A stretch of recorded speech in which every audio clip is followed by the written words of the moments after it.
আবাস তালিকায় নাম সরকারি অবসরপ্রাপ্ত কর্মীর, সিভিক ভলেন্টিয়ার ও রেশন ডিলার সহ আরও অনেকের। কারো দোতলা বাড়ি, কারো বা ছাদের বাড়ি। বৃহস্পতিবার আবাস যোজনার তালিকায় নাম খতিয়ে দেখলেন কেন্দ্রীয় প্রতিনিধি দল। আবাস তালিকায় নাম অবসরপ্রাপ্ত সরকারি কর্মীর, সিভিক ভলেন্টিয়ার ও রেশন ডিলার সহ আরও অনেকের। কারো দোতলা বাড়ি বা কারো ছাদের বাড়ি। বৃহস্পতিবার আবাস যোজনায় তালিকার নাম খতিয়ে দেখলেন কেন্দ্রীয় প্রতিনিধি দল।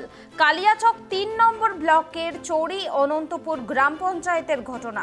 যদিও জেলা প্রশাসন সূত্রে খবর, এই পঞ্চায়েত এলাকায় এই ধরনের প্রায় 11 জনের নাম আগেই তালিকা থেকে বাদ দিয়ে দেওয়া হয়েছে, কিন্তু তারপরেও থেকে যাচ্ছে দুর্নীতির অভিযোগ।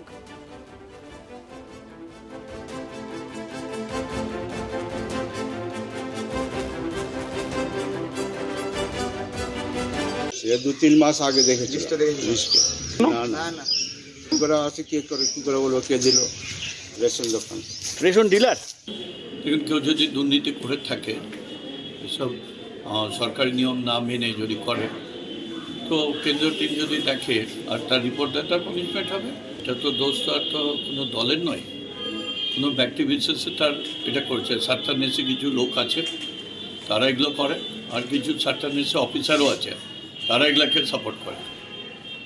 সুতরাং তারা দেখবে, তারা যা মনে করবে ভালো সেটাই হবে।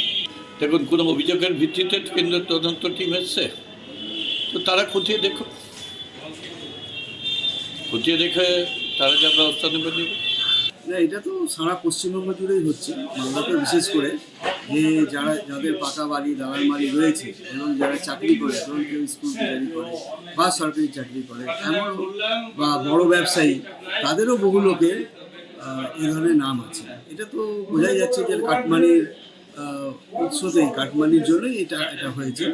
কারণ প্রধানমন্ত্রী যেটা চেয়েছিলেন, যে যারা একেবারে হতদরিদ্র গরিব মানুষ, যাদের মাথার উপরে ছাদ নেই, যারা এখনো পর্যন্ত ত্রিপলের নিচে বাস করে, টাটির বেড়া, এই ধরনের লোকেদের যাতে পাকা বাড়ি হয়, সেই জন্যই প্রধানমন্ত্রীর আবাস যোজনার প্রকল্পটা। সেই প্রকল্পটাকে এরা তৃণমূল কংগ্রেস এবং তার যে সমস্ত অফিসাররা, বিশেষ করে বিডিওদের বলবো, যে তারা ঠিকভাবে দেখছেন না। কেন দেখছেন না সেটা আমাদেরও প্রশ্ন।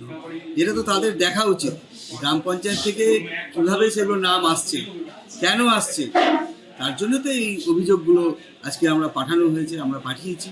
এবং তারই পরিপ্রেক্ষিতে মানুষের যে অভিযোগ, সেই অভিযোগগুলো কতটা সত্যতা আছে সেগুলো খতিয়ে দেখার জন্য কেন্দ্রীয় টিম এসেছে এবং তারা সেগুলো ঘুরে ঘুরে দেখছেন এবং তারা দেখে তারা রিপোর্ট পাঠাবেন।